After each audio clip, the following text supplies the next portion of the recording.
ಅದಕ್ಕೆ ದುನಿಯಾ ವಿಜಯ್ ಸರ್ ನೋಡಿ ಡೈರೆಕ್ಟ್ ಮಾಡಿದ್ರು, ಅವ್ರು ಆಕ್ಟ್ ಮಾಡಿದ್ರು, ಅವ್ರಿಗೆ ಗೊತ್ತು ಬೇರೆಯವ್ರ ಕೈ ಕೊಟ್ರೆ ಅಲ್ಲ ಇದು ಇದು ನಾನು ಗೊತ್ತಿಲ್ಲ, ನಾನು ಗಾಳಿಲಿ ಹೇಳ್ತಾ ಇರೋದು. ನನಗೆ ಗೊತ್ತು ದುನಿಯಾ ವಿಜಯ್ ಸರ್ಗೆ ಇರೋ ಎಕ್ಸ್ಪೀರಿಯನ್ಸ್ಗೆ ಅವ್ರಿಗಿರೋ ಇದಕ್ಕೆ 1 ಕೋಟಿಲಿ ಮುಗಿಸಿರ್ತಾರೆ ಸಿನಿಮಾ ಅವರು. ಅದನ್ನ ಆನ್ ದ ಫೇಸ್ ಸಬ್ಜೆಕ್ಟ್ ನೋಡಿದ್ರೆ ಗೊತ್ತಾಗುತ್ತೆ ಸರ್, ಈ ಸಬ್ಜೆಕ್ಟ್ಗೆ ಬಡ್ಜೆಟ್ ಮ್ಯಾಕ್ಸಿಮಮ್ ಎಷ್ಟು. ನನ್ಗೆ ಯಾವತ್ತೂ ಇರಲೇ ಇರಲಿಲ್ಲ ಸರ್. ನನ್ಗೆ ಇನ್ಫ್ಯಾಕ್ಟ್ ನನಗೆ ಹೀರೋ ಅನ್ನೋದ್ರದ್ದು ಕಾನ್ಸೆಪ್ಟೇ ನನಗೆ ಇವತ್ತರೆಗೂ ಅರ್ಥ ಆಗಿಲ್ಲ ಪರ್ಸ್ನಲಿ.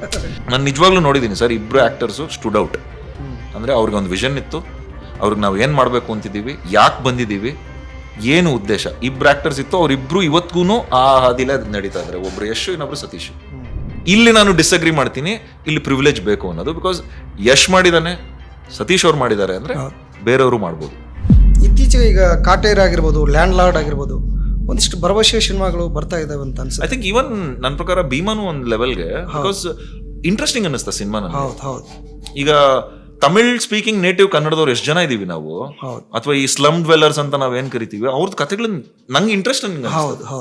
ಅಗೇನ್ ಆ ಸಿನಿಮಾದು ಅದಾಗ್ಲಿ, ಸೂ ಫ್ರಮ್ ಸೋ ಆಗ್ಲಿ, ಗ್ರಾಮಾಯಣ ಇವಾಗ ಬಂದಿರೋದಾಗ್ಲಿ, ಆ ತರ ಸಿನಿಮಾಗಳಿಗೆ ನೀವು ಬಡ್ಜೆಟ್ ನ ಬಹಳ ರಿಸ್ಟ್ರೈನ್ಡ್ ಆಗಿ ಇಟ್ಕೊಬೇಕು. ಅವಾಗ ಅವ್ರಿಗೆ ಅದಕ್ಕೆ ದುನಿಯಾ ವಿಜಯ್ ಸರ್ ನೋಡಿ ಡೈರೆಕ್ಟ್ ಮಾಡಿದ್ರು, ಅವ್ರು ಆಕ್ಟ್ ಮಾಡಿದ್ರು, ಅವ್ರಿಗೆ ಗೊತ್ತು ಬೇರೆಯವ್ರ ಕೈ ಕೊಟ್ರೆ ಅಲ್ಲ ಇದು ಇದು ನಾನು ಗೊತ್ತಿಲ್ಲ, ನಾನು ಗಾಳಿಲಿ ಹೇಳ್ತಾ ಇರೋದು. ನನಗೆ ಗೊತ್ತು ದುನಿಯಾ ವಿಜಯ್ ಸರ್ಗೆ ಇರೋ ಎಕ್ಸ್ಪೀರಿಯನ್ಸ್ಗೆ ಅವ್ರಿಗಿರೋ ಇದಕ್ಕೆ 1 ಕೋಟಿಲಿ ಮುಗಿಸಿರ್ತಾರೆ ಸಿನಿಮಾ ಅವರು. ಅದನ್ನ ಅವ್ರ ರೆಮ್ಯುನರೇಷನ್ ಪಕ್ಕಕ್ಕೆ ಇಟ್ಬಿಡಿ. ಕರೆಕ್ಟ್. ಯಾಕಂದ್ರೆ ಅವ್ರಿಗೆ ಗೊತ್ತು ಈ ಸಿನಿಮಾ ಕತೆಗೆ ಬೇಕಿರೋದು ಅಷ್ಟೇ. ಇದಕ್ಕೆ ನಾನು ಸ್ವಿಟ್ಜರ್ಲೆಂಡ್ ಕರ್ಕೊಂಡು ಹೋಗಿ ಒಂದು ಶೂಟ್ ಹಾಕ್ತೀನಿ, ಒಂದು ಸೆಟ್ ಹಾಕ್ತೀನಿ, ಅದು ಬೇರೆ ಸಿನಿಮಾ. ಆ ಎಕ್ಸ್ಪೀರಿಯನ್ಸ್ ಇದೆಯಲ್ಲ, ಆ ಒಂದು ತಿಳುವಳಿಕೆ ಇದೆಯಲ್ಲ, ಅದೇನೆ ಸಿನಿಮಾ ಅಂತ ಡಿಫ್ರೆನ್ಸ್. ಇವಾಗ ಒಂದು ಮೊಟ್ಟೆ ಕತೆ ಆಗಲಿ, ಸೂ ಫ್ರಮ್ ಸೋ ಆಗಲಿ, ನನಗೆ ಆನ್ ಪೇಪರ್ ರಿಯಾಲಿಟಿ ಬಡ್ಜೆಟ್ ಗೊತ್ತಿಲ್ಲ, ಬಟ್ ನಾನು ಊಹೆ ಮಾಡಬಲ್ಲೆ ಎಷ್ಟು ಖರ್ಚು ಮಾಡಿರ್ಬೋದು ಅದಕ್ಕೆ. ಕ್ಲಿಯರ್ ಆಗಿ ಊಹೆ ಮಾಡ್ಬೋದು. ಅವ್ರು ಅದಾದ್ಮೇಲೆ ಪಾಪ ಅವ್ರು ಹೇಳ್ತಾರೆ, ಇಲ್ಲ ನಾವು ಇಷ್ಟು ಖರ್ಚು ಮಾಡಿದ್ವಿ, ಎಷ್ಟು ಖರ್ಚು ಮಾಡಿದ್ವಿ, ಅದು ಯಾಕೆ ಹೇಳ್ತಾರೆ ಅಂತ ನಂಗೆ ಗೊತ್ತು. ಯಾಕಂದ್ರೆ ಅವ್ರು ನೆಕ್ಸ್ಟ್ ಸಿನಿಮಾ ಮಾಡಕ್ ಹೋದಾಗ ನಿನ್ನ 35 ಮಾಡಿದೆ ಅಂತ, ಇದೇನು 2 ಕೋಟಿ ಕೇಳ್ತಿದ್ದೆ ನನ್ನ ಅವ್ರ ಪಾಪ. ಗುರು ನಾನು ನೆಕ್ಸ್ಟ್ ಸಿನಿಮಾಗೆ ಅಂದ್ರೆ ಇವಾಗ ಫಸ್ಟ್ ಸಿನಿಮಾ ನಾನು 35 ಮಾಡಿದೆ, ಸೂಪರ್ ಹಿಟ್ ಆಯ್ತು ಅಂದ್ರೆ ನೆಕ್ಸ್ಟ್ ಬರೋ ಅವ್ನು 50 ತಗೋ ಅಂತಾನಲ್ವಾ. ಪಾಪ ಅವ್ನು 35 ಯಾಕೆ ಮಾಡ್ದ ಅಂದ್ರೆ ಅವ್ನು ಫೇವರ್ಸ್ ತಗೊಂಡ, ಅವ್ನಿಗೆ ಇರೋ ಲೈಫ್ ಕನೆಕ್ಷನ್ಸ್ನೆಲ್ಲ ಯೂಸ್ ಮಾಡ್ದ, ಎಷ್ಟೊಂದು ಜನರ ಕೈಯಲ್ಲಿ ಫ್ರೀಯಾಗಿ ಕೆಲಸ ಮಾಡಿಸ್ದ, ಬೂಟ್ ಸ್ಟ್ರಾಪ್ ಲೆವೆಲ್ ಅಲ್ಲಿ ಮಾಡ್ಬಿಟ್ಟು ಒಂದು ಪ್ರಾಡಕ್ಟ್ ತಯಾರು ಮಾಡ್ದ. ಬಿಕಾಸ್ ಅವ್ನು ಇನ್ನೂ ಪ್ರೂವ್ ಮಾಡಿಲ್ಲ. ಅವನ್ಗೆ ಒಂದು ಫೇರ್ ಟ್ರೀಟ್ಮೆಂಟ್ ಕೊಟ್ಟಿದ್ರೆ ಪ್ರಾಬಬ್ಲಿ ಅವ್ನು 35 ಬದಲು ಒಂದು 75 ಒಂದು ಖರ್ಚು ಮಾಡಿರೋ ಅವನು, ಅಂದ್ರೆ ಎಲ್ಲ ಕರೆಕ್ಟಾಗಿ ಆಗಿದ್ರೆ ಅಲ್ವಾ. ಅವ್ನು ಇವಾಗ ನೆಕ್ಸ್ಟ್ ಏನ್ ಎಕ್ಸ್ಪೆಕ್ಟ್ ಮಾಡ್ತಾನೆ, ಅಟ್ಲೀಸ್ಟ್ ನಂಗೆ ಒಂದು 2 ಕೋಟಿ ಸಿನಿಮಾ ಮಾಡೋದಕ್ಕೆ 35 ಮಾಡಿದೀನಿ, ನಾನು 35ರಲ್ಲೇ ಮಾಡಿದೀನಿ ಅಂದ್ರೆ ನೆಕ್ಸ್ಟ್ ಬರೋ ಅವ್ನು ಗುರು 45ರಲ್ಲಿ ಮಾಡೋಣಮ್ಮ ಒಂದು. ಸೊ ಅವ್ನ ಜೀವನ ಫುಲ್ ಫೇವರ್ಸ್ ತಗೊಂಡ್ ಮಾಡೋದೇ ಆಗ್ಬಿಡುತ್ತೆ ಸಿನಿಮಾ ಅವ್ನ ಮೇಲೆ. ಸೊ ಅದಕ್ಕೇನೆ ಅವ್ರು ಹೇಳ್ತಾರೆ, ಇಲ್ಲ ನಾವು ಒಂದು ಸ್ವಲ್ಪ ಜಾಸ್ತಿ ಖರ್ಚು ಮಾಡಿದ್ವಿ. But on the face subject ನೋಡಿದ್ರೆ ಗೊತ್ತಾಗುತ್ತೆ ಸರ್, ಈ ಸಬ್ಜೆಕ್ಟ್ಗೆ ಬಡ್ಜೆಟ್ ಮ್ಯಾಕ್ಸಿಮಮ್ ಎಷ್ಟು. ಆ ಮ್ಯಾಕ್ಸಿಮಮ್ ಬಡ್ಜೆಟ್ಗಿಂತ ನೀವು ಜಾಸ್ತಿ ಹೋಗಕ್ ಆಗಲ್ಲ. 10% ಇಟ್ಕೊಳ್ಳಿ ಆ ಮೇಲೆ ಕೆಳಗೆ. ಒಂದು ಸಿನಿಮಾ ಬಂತು, ಇದ್ರದ್ದು ಮ್ಯಾಕ್ಸಿಮಮ್ ಬಡ್ಜೆಟ್ ಇಷ್ಟೇ ಗುರು, ಇದನ್ನ ದಾಟ್ತು ಅಂದ್ರೆ ಇದು ಲಾಸ್. ಒಳ್ಳೆ ಸಿನಿಮಾನೇ ಇರ್ಬೋದು, ಅದು ಬಹಳ ಒಳ್ಳೆ ಸಿನಿಮಾ ಇರ್ಬೋದು, ಬಟ್ ಅದು ಎಕನಾಮಿಕ್ಸ್ ವರ್ಕ್ ಆಗಲ್ಲ. ಸೊ ಐ ಥಿಂಕ್ ನನ್ನ ಪ್ರಕಾರ, ಅಗೇನ್ ನನ್ನ ಎಕ್ಸ್ಪೀರಿಯನ್ಸ್ ನಾನು ಹೇಳ್ತಾ ಇರೋದು, ಆ ಒಂದು ಡಿಫ್ರೆನ್ಸಿಯೇಟಿಂಗ್ ಅಂದ್ರೆ ಎರಡರದ್ದು ಒಂದು ಇದೇ ಬೇರೆ ಅನ್ನೋ ಒಂದು ಅರಿವು ಬಂತು ಅಂದ್ರೆ ಐ ಥಿಂಕ್ ಸಿನಿಮಾ ಇಂಡಸ್ಟ್ರಿಗೆ ಸಾಕಷ್ಟು ಹೆಲ್ಪ್ ಆಗುತ್ತೆ. ಅದರಲ್ಲಿ ಒನ್ ಆಫ್ ದ ವೇಸ್ ನನಗೆ ಅನ್ನಿಸ್ತಾ ಇರೋದು, ಬಿಗ್ ಸ್ಟಾರ್ಸ್ ಡೆಫಿನೆಟ್ ಆಗಿ, ಅಥವಾ ಬಿಗ್ ಆಕ್ಟರ್ಸ್, ಬಿಗ್ ಸ್ಟಾರ್ಸ್ ಯಾರಿದ್ದಾರೆ ಅವರೆಲ್ಲರೂ ಸಣ್ಣ ಸಿನಿಮಾನು ಮಾಡಿದ್ರೆ ಹೆಲ್ಪ್ ಆಗುತ್ತೆ. ದೊಡ್ಡ ಸಿನಿಮಾ ಮಾಡ್ತಾರೆ, ಸಣ್ಣ ಸಿನಿಮಾ ಮಾಡಲಿ, ಸಣ್ಣ ಸಿನಿಮಾಲ್ ಪ್ರಾಫಿಟ್ ಶೇರಿಂಗ್ ತಗೊಳ್ಳಿ. ಕಡಿಮೆ ದಿನ ಬೇಕು ಸಣ್ಣ ಸಿನಿಮಾಗೆ. ಇವಾಗ ಸೂ ಫ್ರಮ್ ಸೋ ಅವ್ರು ಒಂದು 20-25 ದಿವಸದಲ್ಲಿ ಮುಗಿಸಿರ್ತಾರೆ ಶೂಟು ಅಷ್ಟೇ. ಒಂದು ಜಾಗ, ಒಂದು ಕತೆ ಸ್ಮಾಲ್, ಅಥವಾ ನಿಮ್ಗೆ ಒಂದು ಮೊಟ್ಟೆ ಕತೆ ಇದಕ್ಕೆಲ್ಲ, ಅಥವಾ ಆಚಾರ ಅಣ್ಕೋ ಈ ತರ ಸಿನಿಮಾಗಳಿಗೆ ಇವಾಗ ಬಲರಾಮನ್ ದಿನಗಳು ಬಂದಿರೋದು, ಅಥವಾ ಇವಾಗ ಗ್ರಾಮಾಯಣ ನೋಡಿಲ್ಲ ಇನ್ನ, ಬಟ್ ಅದೆಲ್ಲ ನಿಮ್ಗೆ ಒಂದು 20-25 ದಿವಸದಲ್ಲಿ ಮಾಡುವಂತ ಸಿನಿಮಾಗಳು. ಆ ಅರಿವು ಇಟ್ಕೊಂಡು ಸ್ಟಾರು ರಿಸ್ಕ್ ತಗೊಂಡ್ರೆ ಇಂಡಸ್ಟ್ರಿಗೂ ಹೆಲ್ಪ್ ಆಗುತ್ತೆ. ನಾನು ಪ್ರಾಫಿಟ್ ಶೇರಿಂಗ್ ತಗೊಂತೀನಿ. ಇವಾಗ ಸೂ ಫ್ರಮ್ ಸೋ ಎಂತ ದುಡ್ಡು ಹಿಟ್ಟಾಯ್ತು, ಆ ಥರ ಹಿಟ್ ಆಗೋದು ಮುಂಗಾರು ಮಳೆನೇ one of the classic examples. Sir, ಈಗ ಈ ಚರ್ಚೆಯ ಕೊನೆಯ ಘಟ್ಟ. ಈಗ ಸುಮ್ಮನೆ ನೀವು ಹಿಂದಿಯಲ್ಲಿ ಸಾಕಷ್ಟು ಸಕ್ರಿಯರಾಗಿದ್ದೀರಿ, ಕನ್ನಡದಲ್ಲಿ ಈಗ ನಿಮ್ಗೆ ಬರಬೇಕಾಗಿರೋ ಸಿನಿಮಾಗಳದ್ದು ನನ್ನ ಅದೃಷ್ಟ ನೋಡಿ ಸರ್ ಹೆಂಗಿದೆ. 2008ರಲ್ಲಿ ಶುರು ಮಾಡಿದ್ದು, 2008ರಲ್ಲಿ ಸಿನಿಮಾ ಮಾಡಿದೆ, 2009ರಲ್ಲಿ ಕನ್ನಡ ಸಿನಿಮಾ ಮಾಡಿದೆ, 2010ರಲ್ಲಿ ಮಾಡಿದೆ, 2011ರಲ್ಲಿ ಮಾಡಿದೆ, 12, 13 ಯಾವುದು ಸಿನಿಮಾ ಮಾಡಲಿಲ್ಲ. 2014ರಲ್ಲಿ ಸಿನಿಮಾ ಮಾಡಿದೆ, ಯಾವುದು ನಿರುತ್ತರ ಅಂತ, ಅಪೂರ್ವ ಕಾಸರವಳ್ಳಿ ನಿರ್ದೇಶನ ಮಾಡಿದ್ದು. 2015-16ರಲ್ಲಿ ಯಾವುದು ಸಿನಿಮಾ ಸಿಕ್ಕಿರಲಿಲ್ಲ. 2017ರಲ್ಲಿ ಒಂದು ಸಿನಿಮಾ ಸಿಕ್ತು, ಒಂಥರ ಬಣ್ಣಗಳು ಅಂತ. ಆ ಸಿನಿಮಾ ಮುಖಾಂತರನೇ ನಾನು ನನ್ನ ಪಾರ್ಟ್ನರ್ ಹಿತಾನ ಮೀಟ್ ಮಾಡಿದ್ದು. ಅದಾದ್ಮೇಲೆ ನಾವು ಮದುವೆ ಕೂಡ ಆಗಿದ್ದು. 2018 ಒಂದು ಸಿನಿಮಾ ಕೊಟ್ಟರು, ಮೈಸೂರು ಮಂಡಲ ಅಂತ ಒಂದು ಸಿನಿಮಾ ಬಂತು. ಆಮೇಲೆ 19-20 ಯಾವುದು ಮಾಡಲಿಲ್ಲ. 21ರಲ್ಲಿ ಜೂನಿಯರ್ ಅನ್ನೋ ಒಂದು ಸಿನಿಮಾ, ಹಿಂದಿಯಲ್ಲಿ, ಅದು ಹಿಂದಿ ಅಲ್ಲ, ತೆಲುಗು ಸಿನಿಮಾ ಅದು. ಇವರು ಜನಾರ್ದನ್ ರೆಡ್ಡಿ ಅವ್ರ ಮಗ ಲಾಂಚ್ ಆಗಿದ್ದು. ಅಂಡ್ ಡೈರೆಕ್ಟರ್ ಬಂದು ರಾಧಾಕೃಷ್ಣ ರೆಡ್ಡಿ, ಬಹಳ ಒಳ್ಳೆ ಡೈರೆಕ್ಟರ್ ಮೇಲೆ ನನಗೆ ಮಾಯಾ ಬಜಾರ್ ಅಂತ ಒಂದು ಸಿನಿಮಾ ಬಂದಿತ್ತು ಲಾಕ್ಡೌನ್ ಟೈಮಲ್ಲಿ. ಮಾಯಾ ಬಜಾರ್ ಡೈರೆಕ್ಟರ್ PRK ಪ್ರೊಡ್ಯೂಸ್ ಮಾಡಿದ್ದು. ಸೊ ಅವ್ರ ಜೊತೆಗೆ 2021 ಅಲ್ಲಿ ಮಾಡಿದೆ. ಆಮೇಲೆ 2022 ಬರೋ ಅದ್ರ ಮಧ್ಯದಲ್ಲಿ ಹಿಂದಿ ಏನೇನೋ ನಡ್ಕೊಂಡು ಹೋಗೋದು. ಅಂದ್ರೆ ಈ ಗ್ಯಾಪ್ಸ್ ನಾನು ಏನು ಹೇಳ್ತಾ ಇದ್ದೀನಿ, ಕನ್ನಡ ಸಿನಿಮಾ ಮಾಡಿಲ್ಲ, ಅದ್ರಲ್ಲಿ ಏನೋ ಹಿಂದಿ ಇರುತ್ತೆ, ಏನೋ ನಡೆದಿದೆ. ಆಯ್ತಾ, 2022ರಲ್ಲಿ 2022 ಯಾವುದು ಮಾಡಲ್ಲ. 23ರಲ್ಲಿ 22ರಲ್ಲಿ ಜೂನಿಯರ್ ಶುರು ಮಾಡಿದ್ದು. ಅದೊಂದು ಸ್ವಲ್ಪ ಟೈಮ್ ಜಾಸ್ತಿ ಆಗೋಯ್ತು, 2 ವರ್ಷ ತಗೊಂಡ್ಬಿಡ್ತದ್ದು. ಅದಾದ್ಮೇಲೆ 2024ರಲ್ಲಿ ಗೀಕ್ ಅಂತ ಒಂದು ಸಿನಿಮಾ ಅದೇ ಇವಾಗ ಬಿಡುಗಡೆ ಆಗ್ತದೆ, ಚೈತ್ರ ಅವ್ರ ಜೊತೆಗೆ. ಆಮೇಲೆ ಚೈತ್ರ ಆಚಾರ್, ಪ್ರವೀಣ್ ತೇಜು, ಹೊಸ ಒಂದು ಟೀಮ್ ಜೊತೆಗೆ ಒಂದು ಪ್ರಯೋಗದ ಸಿನಿಮಾ ಅಂತ ಹೇಳ್ಬೋದು. ಟೆಕ್ನಾಲಜಿ, ಸ್ಕ್ಯಾಮ್ಸು, ಆಮೇಲೆ ಸೈಬರ್ ಕ್ರೈಮ್ ಒಂದು ಆಧಾರವಾಗಿ ಇಟ್ಕೊಂಡು ಮಾಡಿರುವಂಥ ಥ್ರಿಲ್ಲರ್ ಸಬ್ಜೆಕ್ಟು. ಅದಾದ್ಮೇಲೆ ಮಹಾನ್ ಅಂತ ಒಂದು PC ಶೇಖರ್ ಅವರು ಒಂದು ಸಿನಿಮಾಲಿ ಒಂದು ಪಾತ್ರ ಕೇಳಿದ್ರು, ಒಪ್ಕೊಂಡೆ. ಅದಕ್ಕೆ ವಿಜಯ ರಾಘವೇಂದ್ರ ಆಮೇಲೆ ಶಿವಣ್ಣ ಮಾಡ್ತೀರಾ ಸಿನಿಮಾಲಿ. ಅದಾದ್ಮೇಲೆ ಈಗ ಇದು ನಡೀತಾ ಇದೆ, ಹೌದು, ಶೂಟಿಂಗ್ ನಡೀತಿದೆ. ಆಮೇಲೆ ಅರ್ಧ ಶೂಟಿಂಗ್ ಆಗಿದೆ ಕೂಡ ಅದು. ಅದ್ರ ಜೊತೆಗೆ ಪವನ್ ಒಡೆಯರ್ ಅವರು ಬೇಲ್ ಅಂತ ಒಂದು ಸಿನಿಮಾ ಮಾಡ್ತಾ ಇದ್ದೀನಿ, ಅದ್ರಲ್ಲೂ ಒಂದು ಕ್ಯಾರೆಕ್ಟರ್ ಇದೆ, ಮಾಡ್ತೀಯ ಅಂದ್ರು. ಖಂಡಿತ ಮಾಡ್ತೀನಿ ಅಂದೆ. ಸೊ ಅದ್ರದ್ದು ಶೂಟಿಂಗ್ ಮುಗ್ದಿದೆ ಈಗ.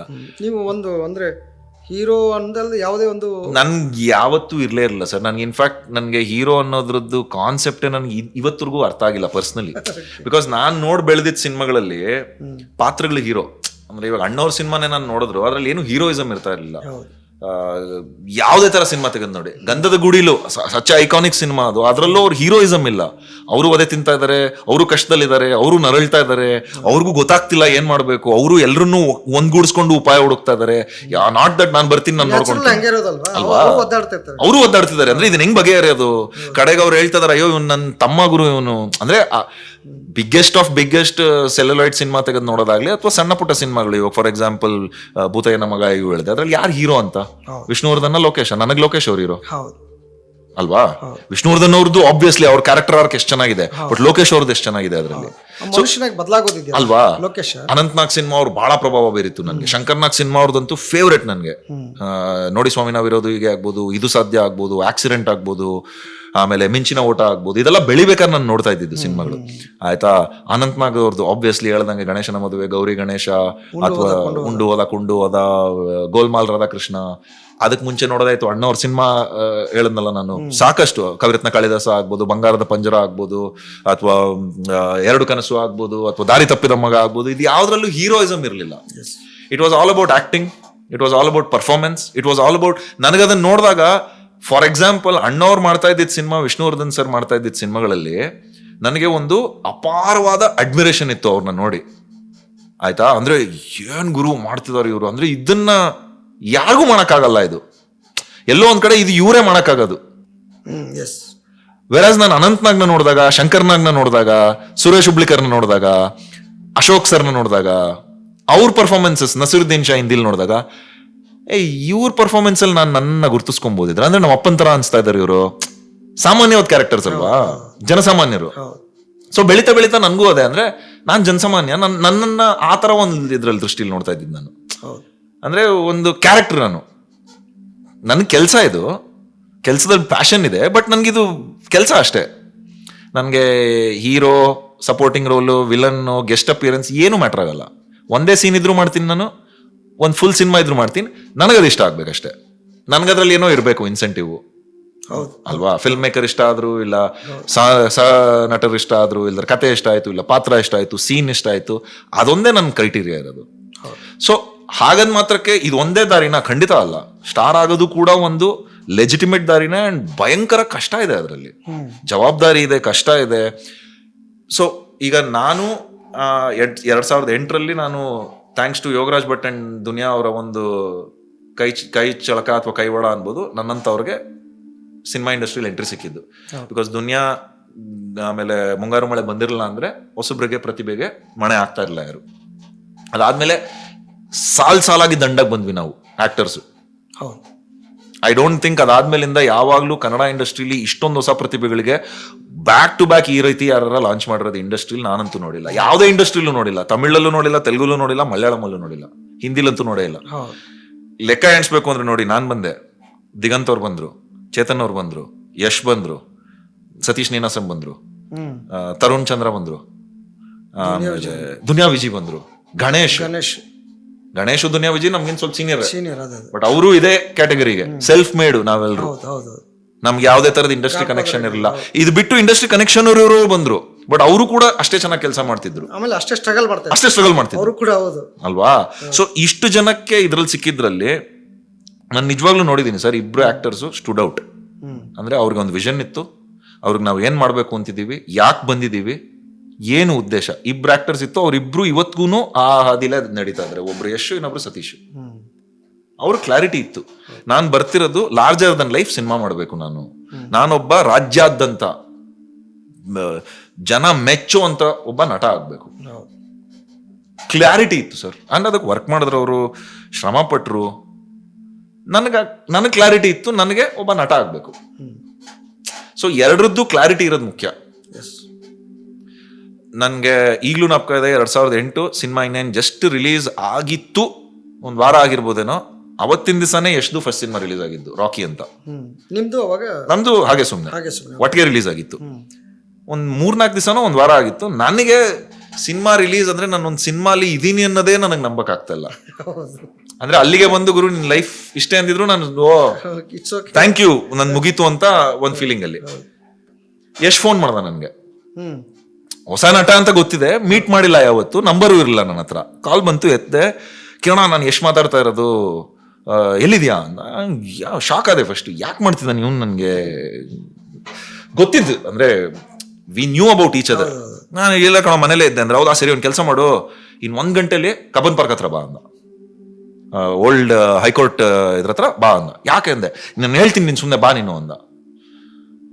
ಮೀಟೇ ಮಾಡಿಲ್ಲ ಅವನ್ನ ಫಸ್ಟ್ ಆಫ್ ಆಲ್. ನಾನು ಫಸ್ಟ್ ಸಿನಿಮಾ ಬೇರೆ, ಓಕೆ ಗುರು ಹೋಗೋಣ ಬಾ, ಏನು ನೋಡೋಣ ಅಂತ ಹೋದೆ. ಅವನು ಯಾವ ಮಾಧ್ಯಮದವ್ರು ಗೊತ್ತಿಲ್ಲ, ಐ ಥಿಂಕ್ ಸುವರ್ಣನೋ ಕಸ್ತೂರಿ ಅವ್ರನ್ನ ರೆಡಿ ಮಾಡಿಸಿ ಕ್ಯಾಮ್ರಾ ಸೆಟಪ್ ಎಲ್ಲ ಮಾಡಿ 2 ಕ್ಯಾಮ್ರಾ ಸೆಟಪ್ ಇಟ್ಟಿದ್ದಾನೆ. ಹೋದ ತಕ್ಷಣ ಕಿರಣ ಇವಾಗ ನೋಡು, ನಾನು ನಿನ್ ಸಿನಿಮಾ ಪ್ರಮೋಟ್ ಮಾಡ್ತೀನಿ, ನೀನ್ ನನ್ನ ಸಿನಿಮಾ ಪ್ರಮೋಟ್ ಮಾಡು, ನಾವ್ ಇಬ್ರು ಕೂತ್ಕೊಂಡು ಮಾತಾಡೋಣ ಇವಾಗ, ಆಯ್ತಾ? ನಾನು ಹಾಗೆ ಸುಮ್ಮನೆ ಬಗ್ಗೆ ಹೇಳ್ತೀನಿ, ನೀನ್ ರಾಕಿ ಬಗ್ಗೆ ಮಾತಾಡು ಬಾ. ನನ್ಗೆ ಏನು ಗೊತ್ತಿಲ್ಲ, ನಾನು ಆಯ್ತು ಸರಿ ನಡಿಗರು ಕೂತ್ಕೊಂಡೆ ಮಾತಾಡಿದ್ವಿ. ಕ್ಲಾರಿಟಿ ಅದ್ರಲ್ಲಿದೆ ನೋಡಿ ಅವ್ರಿಗೆ. ನನಗೆ ಸಿನಿಮಾ ರಿಲೀಸ್ ಆಗಿದೆ, ಖುಷಿ, ಫ್ರೆಂಡ್ಸು, ಫ್ಯಾಮಿಲಿ, ಮಜಾ ಮಾಡ್ತೀನಿ, ಪಾರ್ಟಿ ಮಾಡ್ಕೊಂಡಿದ್ದೀನಿ. ಅವನು ಈ ಸಿನಿಮಾ ಜನಕ್ಕೆ ತಟ್ಟಿಸ್ಬೇಕು, ಮುಟ್ಟಿಸ್ಬೇಕು, ಇದರಿಂದ ಬೆಳಿಬೇಕು, ನಾನು ಯಾವ ದಾರಿ ಹುಡುಕ್ಬೇಕು ಅದೆಲ್ಲ ಮಾಡ್ಬೇಕು ಅಂತ. ಅಂದ್ರೆ ಆ ಕ್ಲಾರಿಟಿ ಇತ್ತು. ಅದಕ್ಕೆ ಇವತ್ತು ಅವನು ಆ ಲೆವೆಲ್ಗೆ ಹೋಗಿ ನಿಂತಿರೋದು. ಎಲ್ರು ಈಸಿ ಅಂತೂ ಅಲ್ವೇ ಅಲ್ಲ ಸ್ಟಾರ್ ಆಗೋದು, ಅದಕ್ಕೆ ಶ್ರಮ ಪಡೋದಿದೆ. ಸ್ಟಾರ್ ಆಗ್ಬಿಡ್ಬೋದು, ಅದು ಮ್ಯಾನೇಜ್ ಮಾಡ್ಕೊಳ್ಳೋದಿದೆ. ಅಗೇನ್ ಅದೆಲ್ಲ ಮಾಡೋದಕ್ಕೆ ನಿಮ್ಗೆ ಕ್ಲಾರಿಟಿ ಇರಬೇಕು. ಅಗೇನ್ ಯಶ್ ಏನೋ ಪ್ರಿವಿಲೇಜ್ ಇಂದ ಬಂದವನಲ್ಲ. ಸತೀಶ್ ನನಗೆ ಗೊತ್ತು, ಸತೀಶ್ ಜೊತೆಗೆ ನಾವೆಲ್ಲ ಒಟ್ಟಿಗೆ, ಅಂದ್ರೆ ನಾನು ಸತೀಶು ದಿಗಂತ್ ಎಲ್ಲ ಒಂಥರ ಗೆಳೆಯ ಅನ್ಕೊಂಡು ಬೆಳೆದವ್ರು ನಾವು. ಸೊ ಸತೀಶ್ ಯಾವ ಒಂದು ಕಷ್ಟದಿಂದ ಬಂದಿದ್ದಾರೆ ಬ್ಯಾಕ್ ಗ್ರೌಂಡ್ ನನಗೆ ಗೊತ್ತಿದೆ. ಇನ್ ಸ್ಪೈಟ್ ಆಫ್ ದಟ್ ಅವ್ರ ಕ್ಲಾರಿಟಿ ಇತ್ತು. ಇಲ್ಲ ಗುರು, ಒಂದ್ ದಿವಸ ನಾನು ಮಾಡ್ತೀನಿ, ನನ್ನ ಮೇಲೆ ನಂಬಿಕೆ ಇದೆ. ಇವತ್ತು ಕಷ್ಟ ಆಗ್ಬೋದು, ಸಿನಿಮಾ ಆಫ್ಟರ್ ಸಿನಿಮಾ ಮಾಡೋದು, ಹೋಗ್ಬಿಟ್ಟು ಪ್ರೊಡ್ಯೂಸರ್ ಜೊತೆ ಕುತ್ಕೊಳ್ಳೋದು, ಒಂದೊಂದು ಸೀನ್ ನ ಹೆಂಗ ವರ್ಕ್ ಮಾಡೋದು. ಈ ಸೀನ್ ಮಜಾ ಬರ್ತಿಲ್ಲ, ಹಿಂಗ್ ಮಾಡೋಣ ಬಾ, ಹಿಂಗ್ ಮಾಡೋಣ, ಡೈರೆಕ್ಟರ್ ಹಿಂಗ್ ಮಾಡೋಣ, ಕೋ ಆಕ್ಟರ್ ಜೊತೆಗೆ ಮಾತಾಡೋದು. ನನಗೆ ಆ ಕ್ಲಾರಿಟಿನೇ ಇರಲಿಲ್ಲ. ನನ್ಗೊಂದು ಸೀನ್ ಪೇಪರ್ ಕೊಟ್ಟರು, ಸೀನ್ ಮಾಡ್ತೀನಿ ಅಂದ್ರೆ ನಂದಿದ ನಡೀರಿ ಮಾಡೋಣ, ಡೈಲಾಗ್ ಹೇಳೋಣ ನಡೀರಿ, ಅಂದ್ರೆ ನಂದನ್ ಹೆಂಗ್ ಬೆಟರ್ ಹೇಳ್ಬೋದು ಅನ್ನೋ ಯೋಚನೆ ಇರೋದು. ಈ ಸೀನ್ ನ ಹೆಂಗ್ ಮಾಡೋಣ, ಇಡೀ ಸಿನಿಮಾನ ಒಟ್ಟಾಗಿ ಹೆಂಗ್ ಚೆನ್ನಾಗಿ ಮಾಡೋದು, ಆ ಜವಾಬ್ದಾರಿ, ಆ ಅರಿವು ಇಲ್ಲೇ ಇರಲಿಲ್ಲ ನನಗೆ. ಆ ಕ್ಲಾರಿಟಿನೂ ಇರಲಿಲ್ಲ. ಹೋಗ್ತಾ ಅದೆಲ್ಲ ಬರಕ್ ಶುರು ಆಯ್ತು. ಇವಾಗ ಆಬ್ವಿಯಸ್ಲಿ ನಾನು ಕೂಡ ಒಬ್ಬ ನಟನಾಗಿ ಸೀನ್ ಬಗ್ಗೆ ನನಗೆ ಮುಖ್ಯ ಇರೋದು. ಬಟ್ ನಾನು ನಟನಾಗೆ ನೋಡ್ತೀನಿ. ನನಗೆ ಆ ಒಂದು ಸ್ಟಾರ್ಡಮ್, ನನ್ಗೆ ಮೆಟ್ರೋಲ್ ಓಡಾಡೋದಕ್ಕೆ ಇಷ್ಟ, ಟ್ಯಾಕ್ಸಿಲ್ ಓಡಾಡೋದಕ್ಕೆ ಇಷ್ಟ, ಆಟೋಲ್ ಓಡಾಡೋದಕ್ಕೆ ಇಷ್ಟ, ಸ್ಟಾರ್ಡಮ್ ಮೇಂಟೈನ್ ಅಂದ್ರೆ ಅದು ಐ ಥಿಂಕ್ ಅದು ಕಮ್ಸ್ ವಿತ್ ಜವಾಬ್ದಾರಿ ಅಲ್ವಾ. ಆ ಜವಾಬ್ದಾರಿಗೆ ನೀವು ರೆಡಿ ಇರ್ಬೇಕು. ನಾನು ಇಲ್ಲ, ನನಗೆ ಜವಾಬ್ದಾರಿ ಬೇಡ. ನನಗೆ ನಾನು ವೆರಿ ಕ್ಲಿಯರ್ ಇದ್ದೀನಿ. ನನಗೆ ಕೆಲವು ಜವಾಬ್ದಾರಿ ತೊಗೊಳಕ್ ರೆಡಿ ಇದ್ದೀನಿ, ಕೆಲವು ಜವಾಬ್ದಾರಿ ಬೇಡ ನನಗೆ. ಅಂದ್ರೆ ಆ ಕ್ಲಾರಿಟಿ ಇದೆ ನನಗೆ. ಜನ ಏನಾದ್ರು ಕರ್ಕೊಳ್ಳಿ, ಅದಕ್ಕೆ ನನ್ಗೇನು ಅದ್ರ ಬಗ್ಗೆ ಬೇಸರ ಇಲ್ಲ ಅಥವಾ ಅದ್ರ ಕಾಳಜಿ ಇಲ್ಲ. ಬಟ್ ನನಗೆ ಕ್ಲಾರಿಟಿ ಇದೆ, ನಾನೊಬ್ಬ ನಟನಾಗಿರ್ಬೇಕು. 9 to 5 ಜಾಬ್ ತರ ನನಗಿದು. ನನಗೆ ಸಿನಿಮಾನೇ ಲೈಫು ಅಂತಿಲ್ಲ.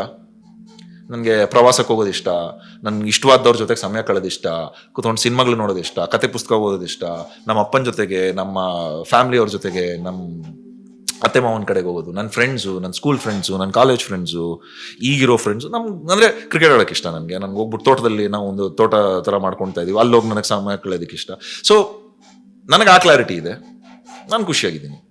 ಸೊ ಆ ಕ್ಲಾರಿಟಿ ಇರೋದು ಭಾಳ ಮುಖ್ಯ ಅನ್ಸುತ್ತೆ. ನೀವು ಸ್ಟಾರಾರು ಆಗ್ಬೋದು, ನಟನಾರು ಆಗ್ಬೋದು, ಅಥವಾ ಬೇರೆ ಏನ್ ಬೇಕಾದ್ರೂ ಆಗ್ಬೋದು, ಅದ್ರದ್ದು ಕ್ಲಾರಿಟಿ ಇರೋದು ಭಾಳ ಮುಖ್ಯ. ಆ್ಯಂಡ್ ಇಲ್ಲಿ ನಾನು ಡಿಸ್ಅಗ್ರಿ ಮಾಡ್ತೀನಿ, ಇಲ್ಲಿ ಪ್ರಿವಿಲೇಜ್ ಬೇಕು ಅನ್ನೋದು. ಬಿಕಾಸ್ ಯಶ್ ಮಾಡಿದಾನೆ, ಸತೀಶ್ ಅವ್ರು ಮಾಡಿದ್ದಾರೆ ಅಂದರೆ ಬೇರೆಯವರು ಮಾಡ್ಬೋದು. ಐ ಥಿಂಕ್ ಆ ಒಂದು ಇದರಲ್ಲಿ ಅಪಾರವಾದ ಗೌರವ ಅವರಿಬ್ಬರ ಮೇಲೆ ನನಗೆ. ಪ್ರೀತಿ ಅಂತೂ ಖಂಡಿತವಾಗ್ಲೂ ಇದ್ದೇ ಇದೆ, ಅದು ಯಾವಾಗಲೂ ಇರುತ್ತೆ. ಬಟ್ ಇಲ್ಲಿ ನೀವು ಪ್ರಿವಿಲೇಜ್ ಬಗ್ಗೆ ಮಾತಾಡೋದು, ನಂದು ಒಂದು ಸಣ್ಣ ತಕರಾರು ಅಥವಾ ಬೇಸರ ಏನಂದರೆ, ಈ ಉತ್ತರ ಕರ್ನಾಟಕದ ಭಾಗದವ ನಾನು. ಈ ಉತ್ತರ ಕರ್ನಾಟಕದಿಂದ ಬಂದವರು ಎಲ್ಲ ಇದು ಏನು ಎಲ್ಲ ಶೂಟಿಂಗಲ್ಲೂ ಏನು ಅವರು ಶೂಟಿಂಗ್ ಹೌಸಲ್ಲಿ, ಶೂಟಿಂಗ್ ಪ್ಲೇಸಲ್ಲಿ ಎಲ್ಲ ಆಲ್ಮೋಸ್ಟ್ ಒಂದು 30% ವರ್ಕರ್ಸ್ ಆಗೇ ಇರ್ತಾರೆ.